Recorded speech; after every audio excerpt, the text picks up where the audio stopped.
కన్నా ఇష్టపడతాం, కానీ ఆ ముద్దను ఇంకొకరికి పెట్టడానికి ఇష్టపడము. ఎందుకో తెలుసా?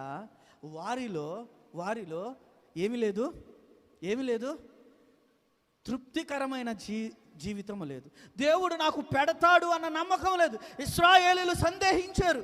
ఇశ్రాయేలీలు రేపు దేవుడు పెడతాడో లేదో అని సందేహముతోనే. ఎందుకు పెట్టడు దేవుడు? పోషించేవాడు, పెట్టేవాడు, అనుదినము నీకు కావలసిన ఆహారం ఆయన పెడుతున్నాడు. ఇశ్రాయేలీలకు కావలసిన ఆహారం ఆయన పెడుతున్నాడు.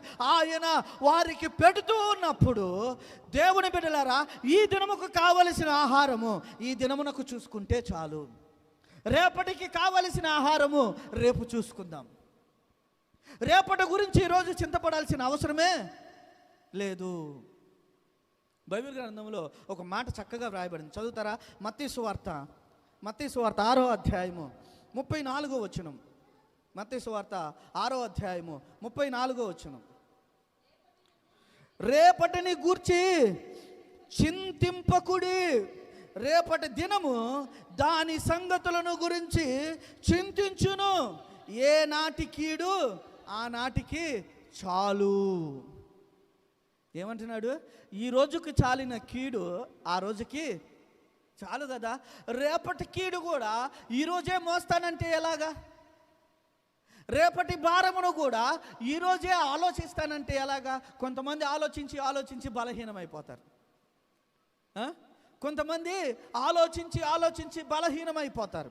కొంతమంది రేపటి గురించి ఆలోచించి చింతపడతారు. నా బిడ్డ వివాహము గురించి ఆలోచించి, నా బిడ్డ వివాహం ఎలా జరగాలి అని ఆలోచించి వారి చింతకు లోనయ్యి వారి జీవితమే, వారి ఆరోగ్యమనే పాడు చేసుకుంటారు.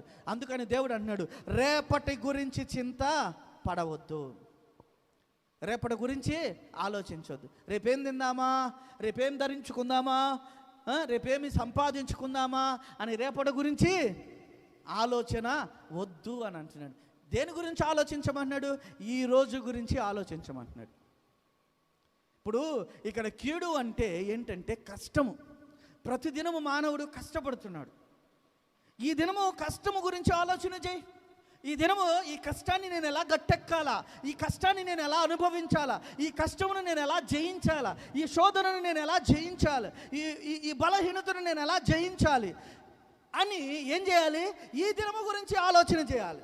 ఈ దినము నాకు ఏ ఆపద కలగకుండా దేవా నువ్వు నన్ను కాపాడు, నాకు ఏ శోధన కలగకుండా దేవా నన్ను నువ్వు తప్పించు, నాకు ఏ ప్రమాదము కలగకుండా దేవా నువ్వు నాకు కాపుదల ఇవ్వు.